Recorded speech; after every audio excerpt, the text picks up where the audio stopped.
이번에 강의하게 될 노자도덕경 제6장은 곡신장이라고 해서 골짜기 곡자 귀신신자에 곡신이라 하는 것은 이건 어디까지나 비유사로 사용된 것입니다. 골짜기라 하는 것은 비어있다의 뜻이고 신이라 하는 것은 신묘 불칙을 말하는 것입니다. 이 신자가 쓰이게 되면 항상 불칙지의를 가지고 있기 때문에 헤아릴 수 없다의 뜻을 가지고 있기 때문에 우리가 알 수 없는 신비한 존재를 말할 적에 신자를 쓰게 되는 것입니다. 이 신자에 대한 의미는 육아의 말을 빌려 이해하면 신자가 쉽게 이해할 수가 있는 것입니다. 맹자는 성인의 윗단계에 신인에 관하여 말씀하실 적에 성이 불가지이지 위신 그런 것입니다. 성인인데 성인으로서 알 수 없는 그러한 경지를 신인이라고 말한다라고 했던 것입니다. 이처럼 귀신 신자는 신묘 불칙의 의미를 갖기 때문에 곡자의 반대로 신자가 쓰인 이유는 뭐냐? 신묘불칙한 작용이 있다라는 것입니다. 그러면 비어있다는 골짜기 곡자는 뭐냐? 텅텅 비어있는 무의 세계의 본체임을 말해주는 것입니다. 이처럼 곡신이라고 하는 것은 어느 산골짜기에 있는 산신을 말하는 것이 아니라 도의 본체와 작용에 관하여 이 장을 말하겠다라고 하는 것이 제6장의 곡신장이라고 말하는 것입니다. 이와 같이 바로 노자도덕경이라고 하는 것은 도의 실체를 말하려고 하다 보니까 비유사를 들어서 바로 곡신이라는 문자를 쓰게 된 것입니다. 자, 이와 같이 곡신불사를 해서 곡신이 죽지 않는 것을 시위현빈이요 이것을 현빈이라 말하는 것이고,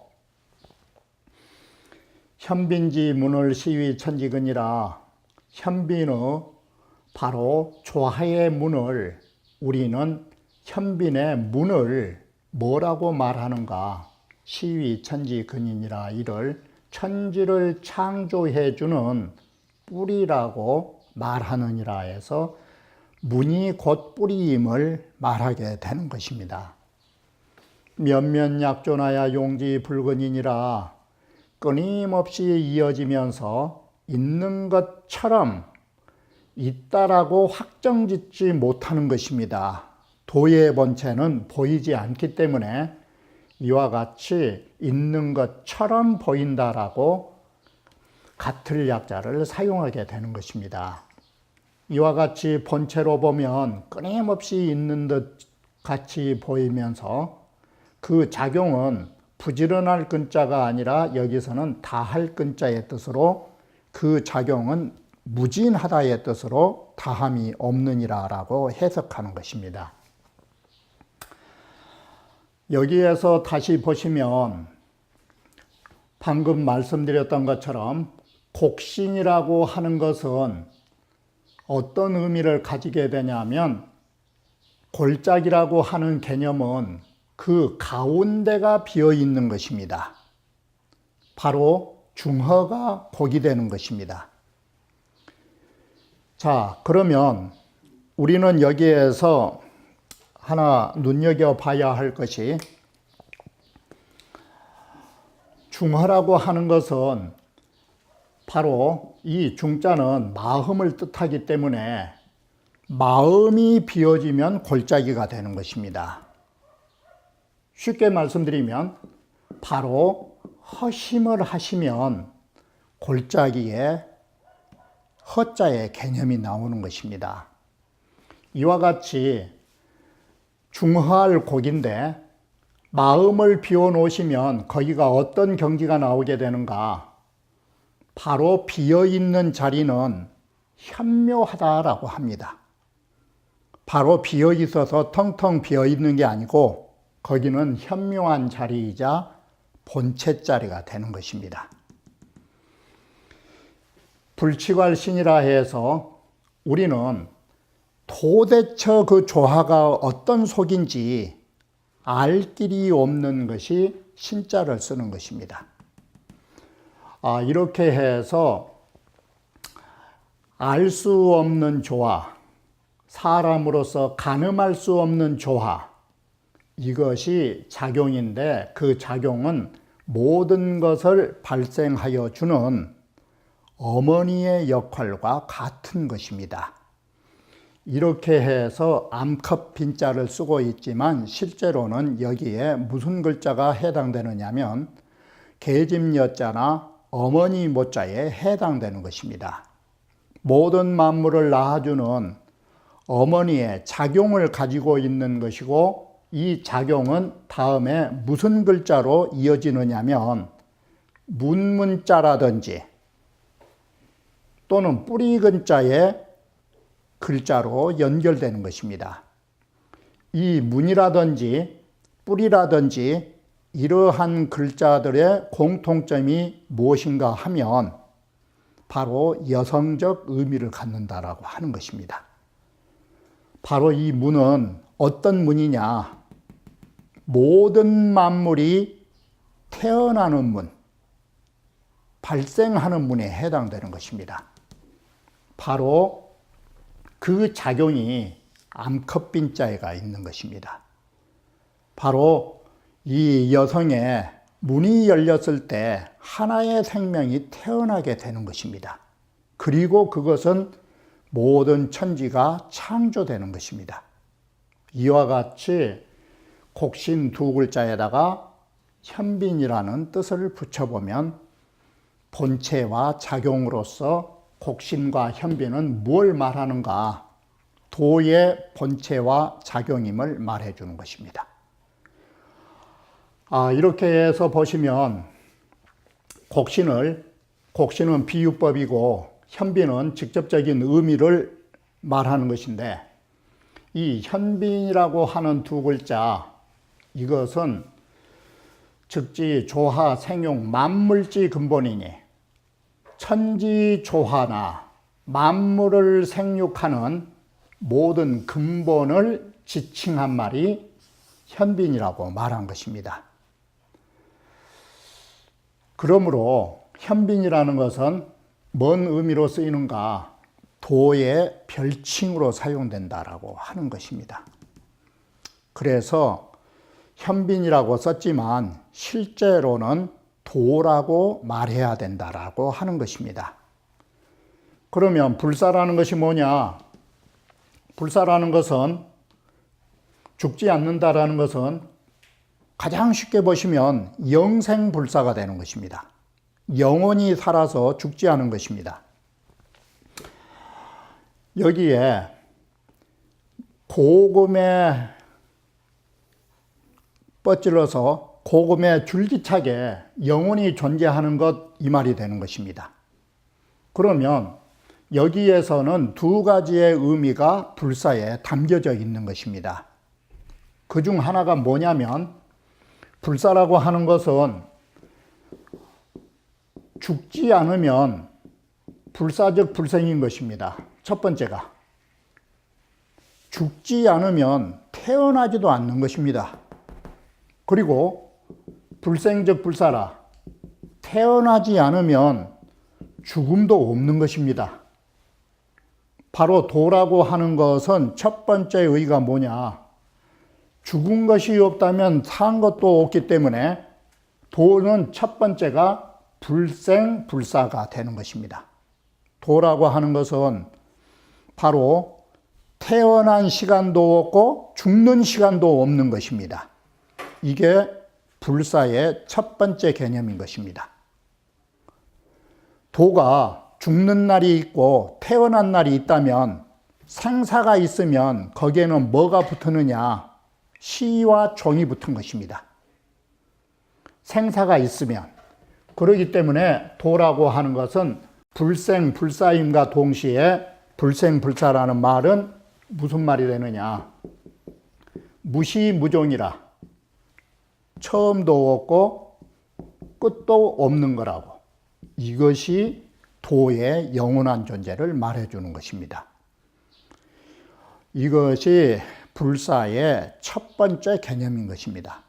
그러면 두 번째, 이것을 구체적으로 비유를 들면, 비유가 아니라 실제로 말하면 도라는 것은 어떤 것이냐? 도는 언제 있느냐? 선천지, 천지보다 앞에 존재하는 것입니다. 천지가 창조되기 이전부터 존재한 것이지만 그러면 그 시초는 어디 있을까?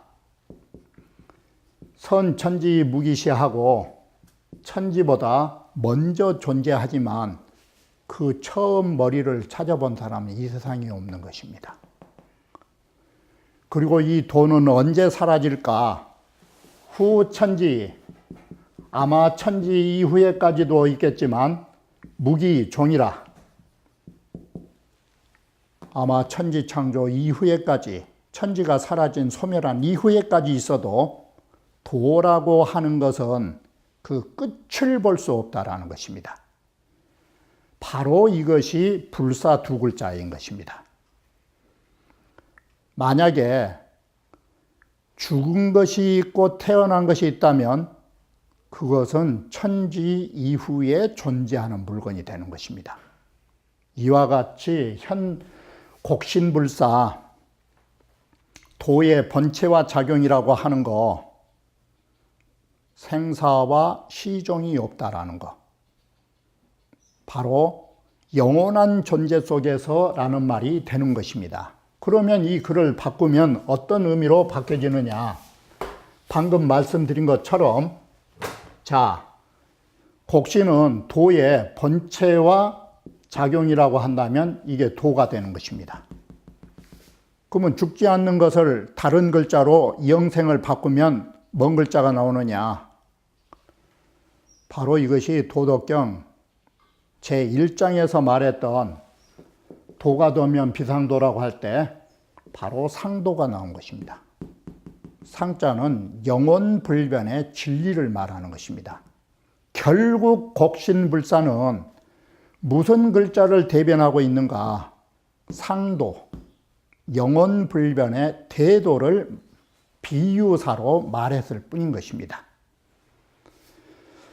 바로 대도의 현묘한 작용처에서 보면 만물의 창조주로서 현빈이라는 말을 쓰게 된 것입니다. 이러한 의미는 무엇을 말하는가? 바로 우리 도에는 수많은 진리를 가지고 있지만 5가지로 집약할 수가 있는 것입니다.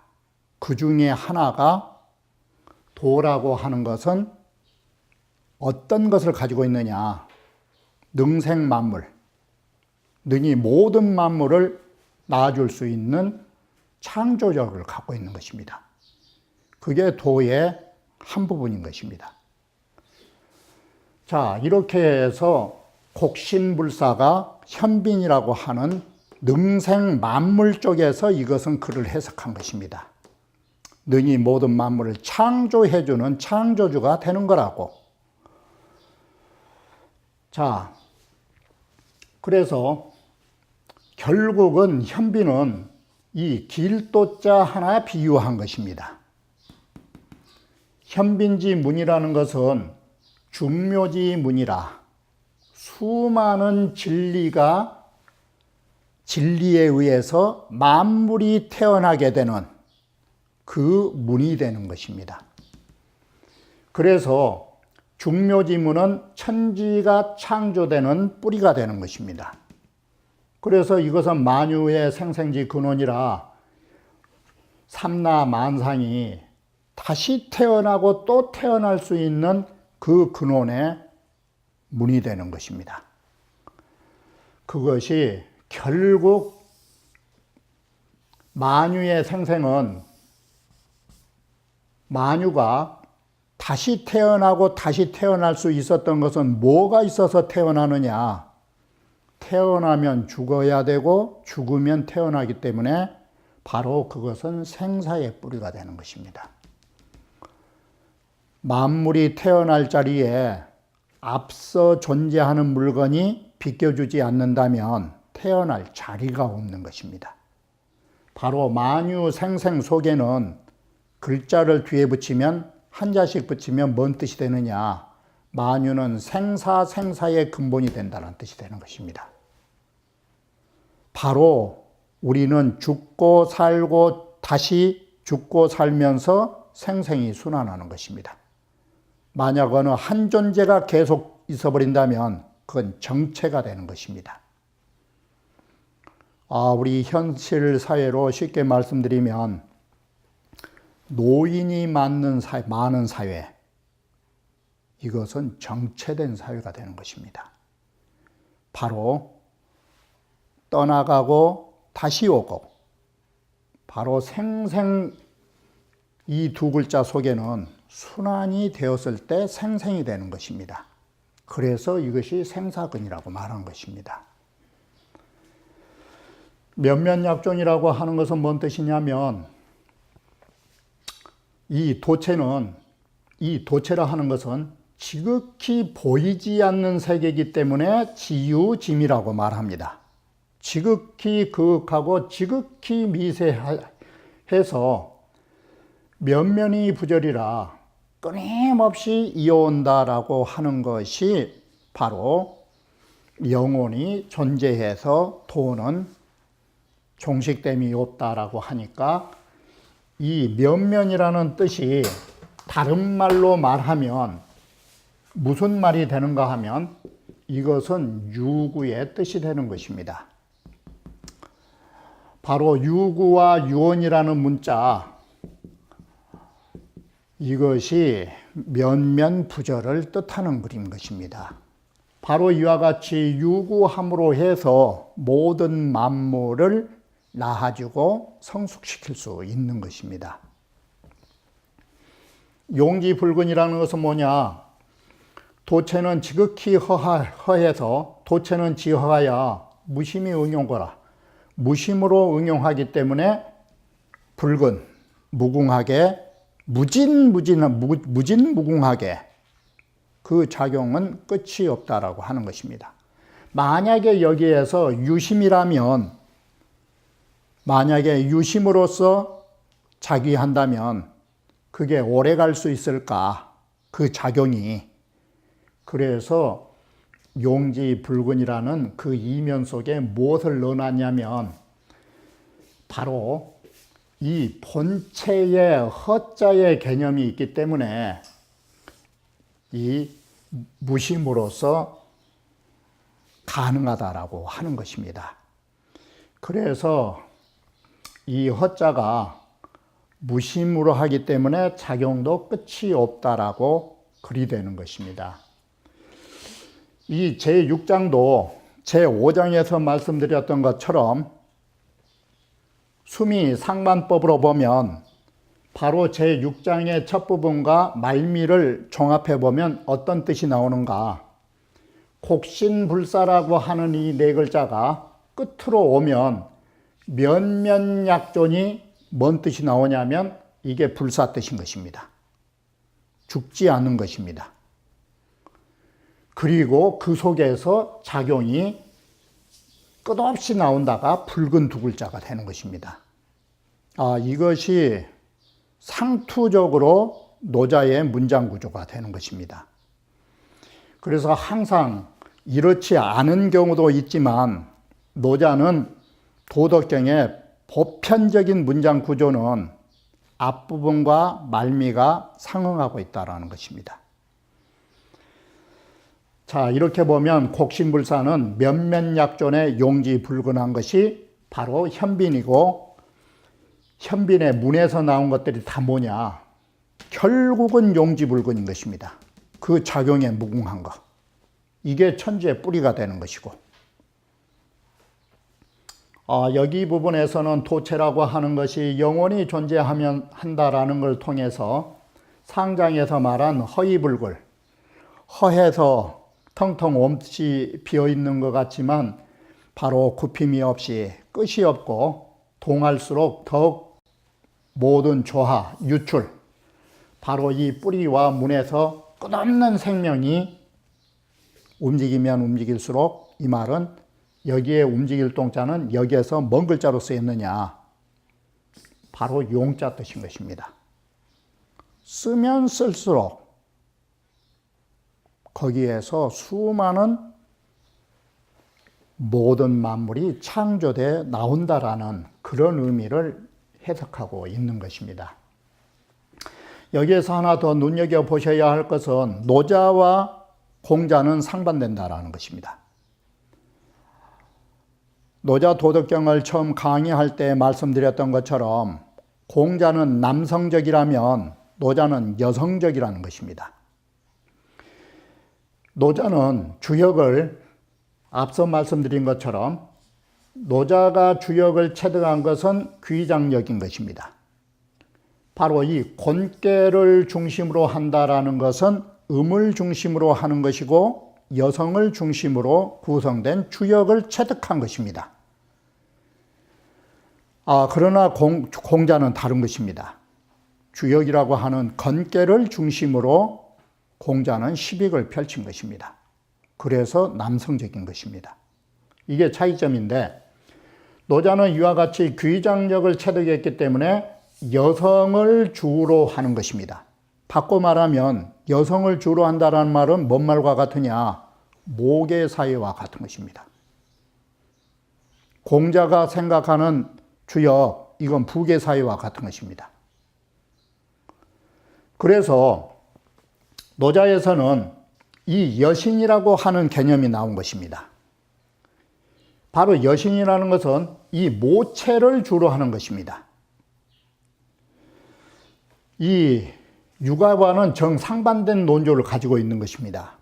육아에서는 주역에서 볼 적에 음이 양지 반이라, 음이라고 하는 것 양의 절반입니다. 그래서 주역 대사에서도 말하다시피 천원지방으로 하늘은 둥글고 땅은 모관하기 때문에 바로 하늘의 숫자는 3이고 땅의 숫자는 4인데, 그러면 합해놓으면 7인데 왜 천지 합수가 5가 되느냐? 땅이라고 하는 것은, 음이라고 하는 숫자는 양의 절반을 먹기 때문에 4개가 양의 2에 해당되는 것입니다. 그래서 이 땅의 2과 천수의 3이 합해서 5합수가 나온 것입니다. 그래서 육아에서는 항상 음이 양의 절반이라는 개념을 갖기 때문에 우리가 결혼식 할 때 어떻게 하느냐? 남자 제배, 신랑 제배하면 여자는 사배한 이유가 여자 절 2자리가 남자 절 1자리에 상당한다라는 의미를 갖는 것입니다. 그래서 신랑 제배하면 신부 4배가 되는 것입니다. 그런데 이게 육아에 양을 위주로 하는 것입니다. 그래서 저번 강의에서도 말씀드렸듯이 육아에서는 공자의 주역은 항상 어느 견지에서 쓰이고 있느냐? 부양어금지도. 이 양기를 붙잡고 음기를 억누르는 논리 속에서 주역이 편찬된 것입니다. 그런데 노자 도덕경은 정반대인 것입니다. 도가에서는 빈이주하여 여성을 주제자로 삼는 것입니다. 그리고 남자는 그 속에다가 끼어 넣은 것입니다. 여자가 남자의 부속물이 아니라 남자가 여자의 부속물이라고 생각한 것이 노자 사상인 것입니다.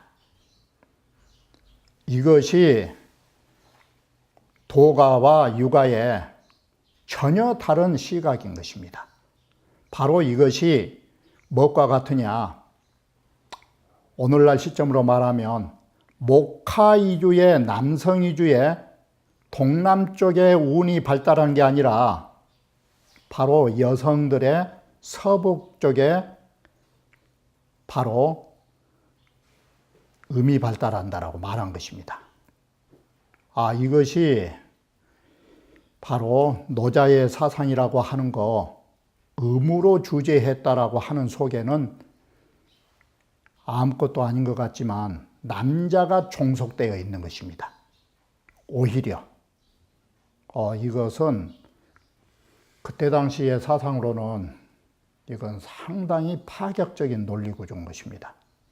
이 말은 뭔 말이 되느냐?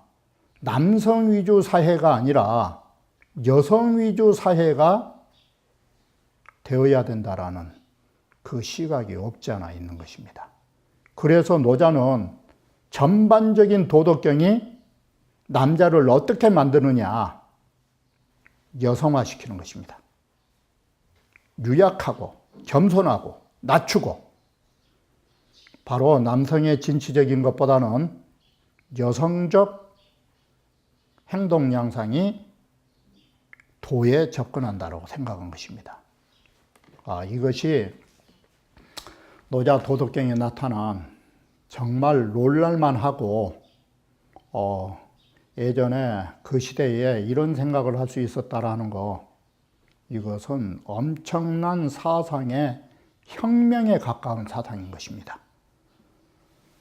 가부장이 아니라 우리는 집안의 아버지가 중심이 아니라 모계의 중심으로 나간다면 이게 나라에 적용했을 때는 어떻게 될까? 여왕 이주가 돼야 되는 것입니다. 이렇게 단순한 여성 위주가 아닌 것입니다.